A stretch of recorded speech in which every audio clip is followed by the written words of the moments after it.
Olá, pessoal, queridos ouvintes do Pod Darcy, o podcast da Escola Municipal Professor Darcy Ribeiro. Sou o Paulo Vitor, tenho 1,83 m, peso 89 quilos, a cor da minha pele é branca. Bom, sou formado em Pedagogia pela UERJ, sou pós-graduado em Gestão, Supervisão e Orientação, também tenho pós-graduação em Tecnologia na Educação e também em Judicialização da Educação. Eu faço parte dessa equipe maravilhosa da Escola Professor Darcy Ribeiro. Atuo diretamente na orientação educacional com uma equipe magnífica. E foi pensado em dois temas para trazer para você, querido ouvinte. Temas importantíssimos, né? Muito voltado para a escola, mas também para toda a sociedade, que é a questão da indisciplina escolar e a mediação de conflito. O que seria isso? O que é uma indisciplina escolar, né? Como atua a orientação educacional na escola em atos de indisciplina? Como identificar uma indisciplina escolar? A mediação de conflito, o que significa isso? Mediação de conflitos? Como eu posso participar ativamente na mediação de conflito? Bom, não vamos aprofundar muito nas temáticas, mas vamos tocar um pouco nesses assuntos e fazer algumas provocações aqui. Primeiramente, vamos falar sobre a indisciplina escolar. O que seria a indisciplina escolar? Bom, talvez você esteja com dúvidas sobre essas expressões, mas a indisciplina escolar nada mais é do que ferir ou não respeitar algumas normas de convivência, normas regimentais da escola.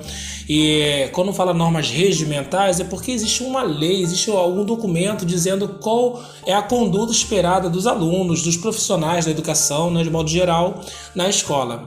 Então, quando se fala de indisciplina escolar, está voltado diretamente à questão do aluno, né? Qual é a conduta esperada do aluno na escola? Então, esse documento, esse regimento, ele diz ali, né, o que seria a disciplina e, se não respeita, vira indisciplina. Bom, é claro que a gente tem que identificar o que é indisciplina escolar. Bom, a disciplina escolar está relacionada diretamente a não respeitar normas. As normas são os deveres dos alunos, né? Também a questão do que é vedado, que o aluno não pode fazer. E também no regimento diz o que o aluno tem direito a fazer. Olha que bacana. Então, olhando nessa perspectiva, o que nós podemos entender? Que se o aluno compreender o regimento escolar, entender os seus deveres, o que é vedado, o que é proibido, né, e os seus direitos, a escola tende a fluir de maneira muito harmoniosa e todo mundo sai vencendo. A questão toda é que existem alguns pontos que os alunos não compreendem e aí fica na dúvida o que fazer nessa hora. Por exemplo, se um aluno, por exemplo, ele não vai com uniforme para a escola, se o aluno, por exemplo, ele não quer copiar o dever, fazer as atividades escolares, se o aluno insiste, né, em chegar atrasado na escola, não ser pontual, não ser assíduo, então isso está caracterizado pela própria lei, pelo próprio regimento, como indisciplina escolar. Isso é uma indisciplina escolar.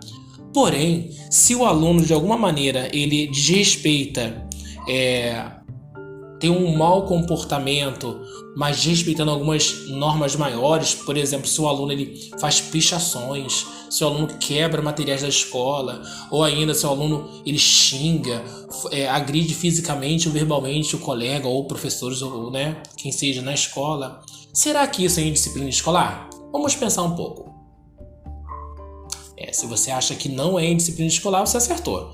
Na verdade, isso, pelo Estatuto da Criança e do Adolescente, é dito como ato infracional. É diferente. Por que é importante entender essa diferença? Porque a atuação da orientação educacional e a escola, no modo geral, vai ser diferente em cada caso. Se por um acaso for ato de indisciplina escolar, conforme nós vimos ali, o aluno não quer copiar o dever, o aluno chega atrasado, o aluno, ele vez por outra, desrespeita algumas normas simples, né, na escola, então a orientação educacional vai atuar diretamente ali. Agora, se o aluno ele depreda, quer quebrar, né, os materiais da escola, se ele picha, né, acha isso normal, picha, ou se ele agride fisicamente o colega ou outro profissional, sei lá, da educação, isso é um ato infracional. Quem atua nesse caso é a autoridade policial, dita pelo ECA. Então, o ECA, o Estatuto da Criança e do Adolescente, diz claramente que quem vai atuar nessa área é o policial, é a delegacia. Então pensa, é claro que a escola não é um lugar que a gente deseja ser um lugar de polícia. Por isso que sempre a escola, a orientação educacional vai estar na busca de orientar os alunos para que eles reflitam sobre suas condutas e a gente consiga minimizar o impacto das consequências na vida do aluno. Ficou com muita informação, né? Via de regra. Então, existe uma diferença de disciplina escolar e ato infracional. Ato infracional é muito mais grave que uma indisciplina escolar. E o ato infracional, quem atua necessariamente não é a escola, é a autoridade policial, simples assim. E daí a gente para pensar, então, como fazer para evitar que casos de indisciplina escolar e ato infracional aconteçam na escola? Bom, existem alguns recursos, mas todo recurso que a gente vai passar para os alunos, para os seus responsáveis, tem uma única arma. Essa arma a educação usa a todo momento. E a gente nunca vai parar de usar. Sabe qual é a arma? Pensa um pouquinho. Se você pensou em conhecimento, sim, essa é a nossa arma. A nossa única arma na educação é o conhecimento, são os livros, as orientações. Então, através dessa arma, a gente consegue orientar os alunos em como eles podem não cometer indisciplina escolar e nem ato infracional.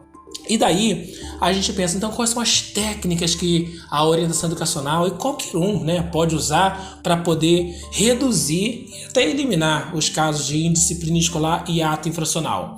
Bom, existe um recurso que tem sido usado muito até mesmo em tribunais, que é a mediação de conflito.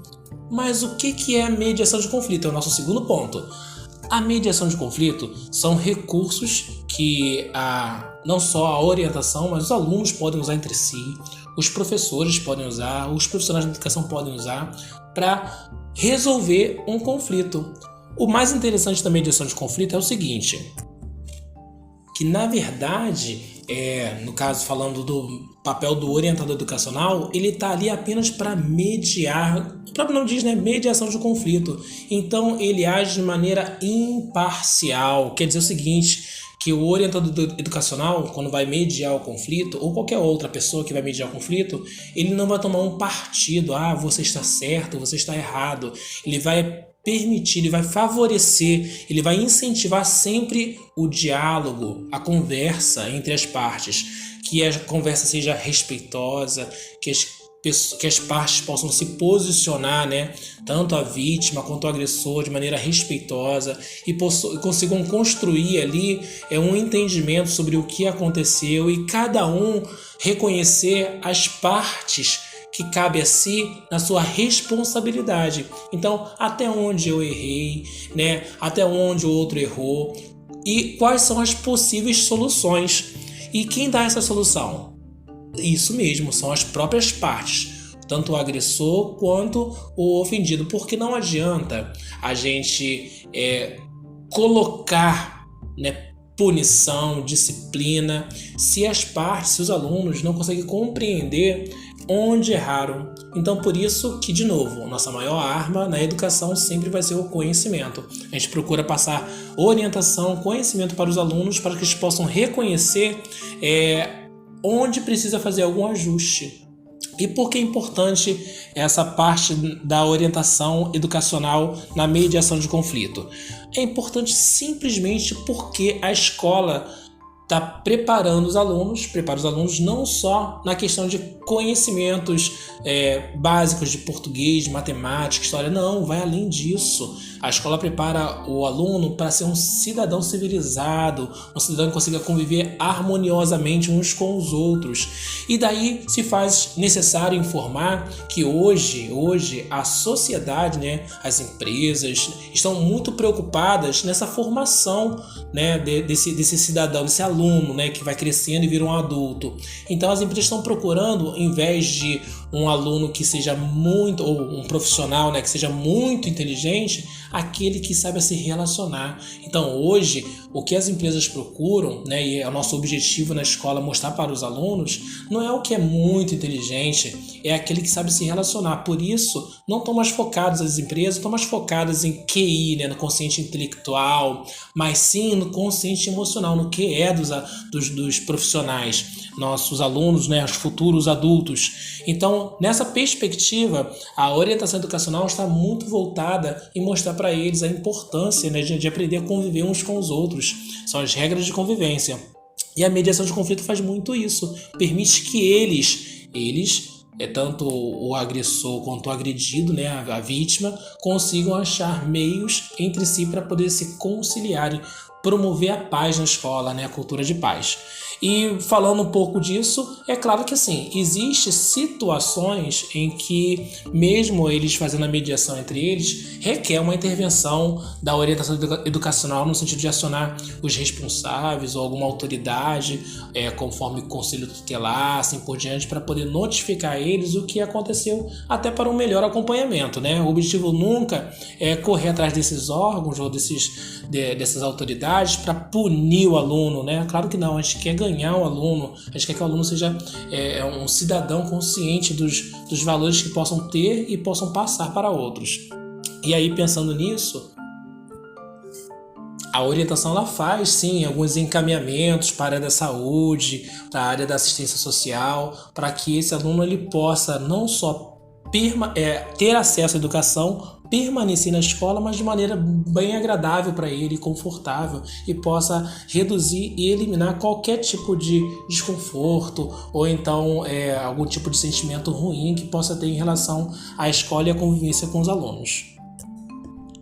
Bom, é isso, gente. Espero que vocês tenham gostado desse podcast e, assim, por favor, compartilhem com outros, curtam a nossa página aí e estamos na expectativa do nosso próximo encontro.